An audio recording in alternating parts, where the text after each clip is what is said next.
നമസ്കാരം. ജോൺ ബ്രിട്ടാസ് ഒരു പാലമായി പ്രവർത്തിച്ചു എന്നാണ് കഴിഞ്ഞ ദിവസം പുറത്തു വന്ന വാർത്ത. വേറെ ആരും പറഞ്ഞതല്ല. കേന്ദ്ര മാനവ വിഭവശേഷി മന്ത്രി, അതായത് വിദ്യാഭ്യാസ വകുപ്പിന്റെ ചുമതലയുള്ള കേന്ദ്രമന്ത്രി ധർമ്മേന്ദ്ര പ്രധാനാണ് ഇക്കാര്യം പറഞ്ഞത്. അതായത് കേരള സർക്കാരുമായി കേന്ദ്ര സർക്കാരിനുള്ള ഒരു പാലമായി പ്രവർത്തിക്കുന്നത് ജോൺ ബ്രിട്ടാസ് MP ആണ് എന്ന്. അദ്ദേഹം ഇതുവരെ നിഷേധിച്ചിട്ടില്ല. എന്തൊക്കെയായാലും നല്ല കാര്യങ്ങൾക്ക് ഇപ്പം PM ശ്രീ പദ്ധതിയുമായി ബന്ധപ്പെട്ടാണ് അദ്ദേഹം ഇത് സൂചിപ്പിച്ചത്. അതിനുശേഷം നടന്ന കാര്യങ്ങളെക്കുറിച്ച് കേരള സർക്കാർ കൃത്യമായ ഒരു വിശദീകരണം തന്നിട്ടില്ല എന്നുള്ള കാര്യമാണ് ധർമ്മേന്ദ്ര പ്രധാൻ അറിയിച്ചത്. എന്തൊക്കെയായാലും കേരളത്തിന് കോടികളുടെ ആ ഒരു വിദ്യാഭ്യാസ നവീകരണ പദ്ധതിയിൽ അംഗമാകാൻ CPIയെ പേടിച്ച് അല്ലെങ്കിൽ CPIയുടെ നിർദ്ദേശാനുസരണം താല്പര്യമില്ല എന്നുള്ള കാര്യം അറിയിച്ചിട്ടുണ്ട്. അപ്പോൾ കോടികളുടെ ഫണ്ട് നഷ്ടപ്പെടും. അതൊക്കെ അവിടെ നിൽക്കട്ടെ. ഈ ജോൺ ബ്രിട്ടാസ് ശരിക്കും ഒരു പാലം തന്നെയാണ്. ഇവിടെ പല വിഷയങ്ങളിലും കേന്ദ്ര സർക്കാരുമായി പാലമായി പ്രവർത്തിക്കുന്നത് ജോൺ ബ്രിട്ടാസ് ആണ് എന്നുള്ള ചില വാർത്തകൾ ഇതിനു മുൻപേ ഉണ്ടായിരുന്നു. ലാവ്ലിൻ കേസ് എത്ര പ്രാവശ്യം മാറ്റിവെച്ചു? എന്താണ് ഇത് കോടതിയിൽ കൃത്യമായി വിചാരണ ചെയ്യപ്പെടാത്തത്? കൃത്യമായി അതിന്റെ ശിക്ഷാവിധിയും മറ്റു കാര്യങ്ങളും ഇത്രയും കാലമായി നടപ്പിലാക്കാത്തത് എന്തുകൊണ്ട്? അതുപോലെ മുഖ്യമന്ത്രിയുടെ കുടുംബത്തിലെ പല അംഗങ്ങളും ഉൾപ്പെട്ട കേസ്, പ്രത്യേകിച്ചും മകൾ ഉൾപ്പെട്ട കേസ്, അത് കൃത്യമായി അന്വേഷിച്ച് അത് നടപ്പിലാക്കാത്തത് എന്ത്? നമ്മൾ കേന്ദ്ര ഏജൻസികളെ കുറ്റം പറയുകയല്ല. ഒരു വേള കേന്ദ്ര സർക്കാരിന്റെ ഭാഗമായ ചില ആളുകളെ നമുക്ക് തീർച്ചയായിട്ടും വിമർശിക്കേണ്ടി വരും. കാരണം ഇതൊരു രാഷ്ട്രീയ അഡ്ജസ്റ്റ്മെന്റ് ആണ്. ഈ അഡ്ജസ്റ്റ്മെന്റിന് ഒക്കെ നേതൃത്വം കൊടുക്കുന്നത് ജോൺ ബ്രിട്ടാസും പ്രമുഖനായ ഒരു BJP നേതാവ് തമ്മിലുള്ള ചില ബന്ധങ്ങളാണ്, ചില പാലങ്ങളാണ് എന്ന് പറയാതിരിക്കാൻ നിവൃത്തിയില്ല. എന്തായാലും അദ്ദേഹം ഇപ്പോൾ വളരെ കാര്യമായി തന്നെ BJPക്ക് വേണ്ടി പ്രവർത്തിക്കുന്നത് കൊണ്ടും ഒന്നും അദ്ദേഹത്തിന്റെ പേര് പറയുന്നില്ല.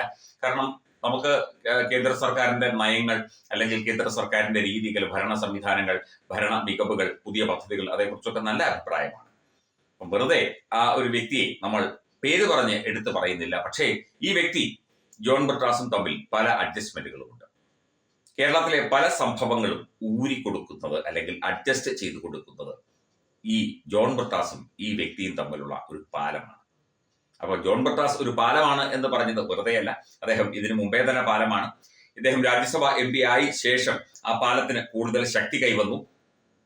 ഇവിടെ നടക്കുന്ന പല കേസുകളും, കേന്ദ്ര സർക്കാർ അന്വേഷിക്കുന്ന കേസുകളും അല്ലെങ്കിൽ കേന്ദ്ര സർക്കാരിന്റെ ഏജൻസികൾ അന്വേഷിക്കുന്ന കേസുകളും കോടതിയിൽ ഇരിക്കുന്ന കേസുകളിലും ഒക്കെ തന്നെ ഇടപെട്ട് എല്ലാം സെറ്റ് ചെയ്തു കൊടുക്കുന്നത് ജോൺ ബ്രിട്ടാസ് ആണ്.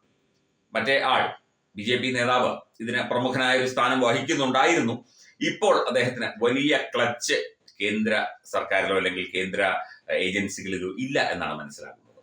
അതുകൊണ്ട് പല കാര്യങ്ങളും ഇനിയിപ്പോൾ പുറത്തു വന്നേക്കാം, പല കാര്യങ്ങളും ഒളിച്ചു വെച്ചേക്കാം, ഒളിച്ചു വെച്ചതൊക്കെ വീണ്ടും പുറത്തു വന്നേക്കാം. അങ്ങനെ പല സംഭവങ്ങളും ഉണ്ടായേക്കാം. എന്തായാലും ജോൺ ബ്രിട്ടാസ് കൂടുതൽ ശക്തമായ ഒരു പാലമായി പ്രവർത്തിക്കുന്നു എന്നറിഞ്ഞതിൽ സന്തോഷം. നല്ല കാര്യങ്ങൾക്ക് വേണ്ടി പാലമായി പ്രവർത്തിക്കുന്നതിന് നമുക്ക് സന്തോഷമേ ഉള്ളൂ. തീർച്ചയായിട്ടും കേരളത്തിലെ ജനങ്ങൾക്ക് ഗുണകരമാകുന്ന കാര്യങ്ങൾ, കേരളത്തിന് വികസനം അല്ലെങ്കിൽ കേരളത്തിന് ഫണ്ട് കിട്ടുന്നതുമായി ബന്ധപ്പെട്ട കാര്യങ്ങളിലൊക്കെ തന്നെ പാലമായി ബ്രിട്ടാസ് പ്രവർത്തിച്ചുകൊള്ളൂ, സന്തോഷമേ ഉള്ളൂ. പക്ഷേ ഈ അഡ്ജസ്റ്റ്മെന്റ് ചെയ്തു കൊടുക്കലിൽ പാലമായി പ്രവർത്തിക്കുന്നത് നല്ലൊരു കാര്യത്തിനല്ല. എന്തൊക്കെ വന്നാലും താൽക്കാലിക പാലങ്ങൾ ആണ് അതൊക്കെ തന്നെ. BJP നേതാവുമായി ചേർന്ന് പല അഡ്ജസ്റ്റ്മെന്റുകളും, അതായത് ഈ മുഖ്യമന്ത്രിക്കെതിരെയോ അല്ലെങ്കിൽ അത്തരത്തിൽ എന്തെങ്കിലും ഒരു ആരോപണം വരുമ്പോൾ ഈ BJP നേതാവ് തിരുവനന്തപുരത്ത് തീർച്ചയായിട്ടും കാണും. ഞാൻ തന്നെ കണ്ടിട്ടുണ്ട്. ആ സമയത്ത് തിരുവനന്തപുരത്തായിരിക്കും, അല്ലാത്ത സമയത്ത് ഡൽഹിയിലായിരിക്കും, അല്ലാത്ത സമയത്ത് കോഴിക്കോട്ടായിരിക്കും. അപ്പം പാലം സെറ്റ് ചെയ്ത് കൊടുക്കുന്നതും പാലത്തിന്റെ ഘടന നിർണ്ണയിക്കുന്നതും ഒക്കെ ബ്രിട്ടാസും ഈ നേതാവും ചേർന്നാണ്. നമ്മൾ പേര് പറയാത്തതിലെ പ്രേക്ഷകർ എന്നോട് ക്ഷമിക്കണം. കാരണം പേര് പറയാൻ പറ്റാത്തൊരവസ്ഥയിലാണ് പേര് പറയാത്തത്. കാരണം ഇത് വളരെ രഹസ്യമായി തന്നെ നമ്മൾ അറിയുന്ന കാര്യമാണ്. ഇതിന് ഒരു പ്രത്യേകിച്ച് തെളിവുകളോ സ്ഥിരീകരണങ്ങളോ ഇല്ല. പക്ഷേ പാലമായി ബ്രിട്ടാസ് പ്രവർത്തിക്കുന്നു. ആ പാലത്തിന്റെ ഒരറ്റത്ത് ബ്രിട്ടാസും മറ്റേറ്റത്ത് ഈ BJP നേതാവുമായിരുന്നു ഉണ്ടായിരുന്നത്. ഇത്തരത്തിൽ പാലങ്ങൾ കൂടുതൽ പണിതിട്ടുണ്ട്, ധാരാളം പണിതിട്ടുണ്ട്. ആ പാലങ്ങളിലൂടെയൊക്കെ തന്നെ രക്ഷപ്പെടാനുള്ള സാധ്യതകൾ ഉണ്ടായിരുന്നു. പക്ഷേ ഒരു കാര്യം ഓർക്കുക, ഇത്തരത്തിൽ അന്വേഷണങ്ങളും മറ്റു കാര്യങ്ങളും വരുമ്പോൾ താൽക്കാലികമായി രക്ഷപ്പെടാൻ സാധിക്കും, പാലമിട്ടൊക്കെ രക്ഷപ്പെടാൻ സാധിക്കും. പക്ഷെ അതൊന്നും സ്ഥായിയായ രക്ഷപ്പെടലല്ല എന്നുള്ള കാര്യം ഈ പാലം ഇടുന്ന നേതാക്കൾ, ബ്രിട്ടാസും മറ്റേ നേതാവും ഒന്ന് മനസ്സിലാക്കിയാൽ നന്നായിരിക്കും. തീർച്ചയായിട്ടും പാലങ്ങൾ ശാശ്വതമായ പാലങ്ങളാണ് നമുക്ക് എപ്പോഴും വേണ്ടത്. സ്ഥിരമായി കാലങ്ങളോളം നിൽക്കുന്ന പാലങ്ങളാണ് വേണ്ടത്. ഈ PM ശ്രീ പദ്ധതിയുമായി ബന്ധപ്പെട്ടൊക്കെ ഒരു സ്ഥിരമായി പാലം ഇട്ടാലും കുഴപ്പമില്ല, നല്ല കാര്യം തന്നെ. പക്ഷേ ഈ അഡ്ജസ്റ്റ്മെന്റ് ചെയ്തു കൊടുക്കാനും രാഷ്ട്രീയ രക്ഷപ്പെടുത്തലുകൾക്ക് വേണ്ടിയും കേന്ദ്ര സർക്കാരിനെ സ്വാധീനിച്ച് ഇവിടെ അഴിമതിയും സ്വജനപക്ഷപാതവും കൈക്കൂലിയും ഒക്കെ നടത്തുന്ന നേതാക്കളെ രക്ഷപ്പെടുത്താൻ വേണ്ടി വേറെ ആരെയും ഇല്ല കേട്ടോ. മുഖ്യമന്ത്രിയെ മാത്രമേ ഉള്ളൂ. മുഖ്യമന്ത്രിയുമായി ബന്ധപ്പെട്ട സംഭവങ്ങൾ മാത്രമേ ഉള്ളൂ. അതിലാണ് കൂടുതൽ അന്വേഷണങ്ങളും കാര്യങ്ങളൊക്കെ വരുന്നത്. SFI അന്വേഷണം ഉണ്ടായിരുന്നു, മാസപ്പടി കേസുണ്ട്, ലാവ്ലിൻ കേസുണ്ട്, അങ്ങനെ നിരവധി കേസുകളുണ്ട്. അതിലൊക്കെ തന്നെ പാലമായി കൂടി ബ്രിട്ടാസ് പ്രവർത്തിച്ച കാര്യം ധർമ്മേന്ദ്ര പ്രധാൻ ജോൺ ബ്രിട്ടാസ് ഒരു പാലമാണ് എന്ന് പറഞ്ഞപ്പോൾ ഓർമ്മ വന്നു. അതുകൊണ്ട് ഈ കാര്യം ഒന്ന് പങ്കുവച്ചു എന്ന് മാത്രമേ ഉള്ളൂ. പാലങ്ങൾ ശക്തമായിരിക്കണം, നല്ല കാര്യങ്ങൾക്കായിരിക്കണം.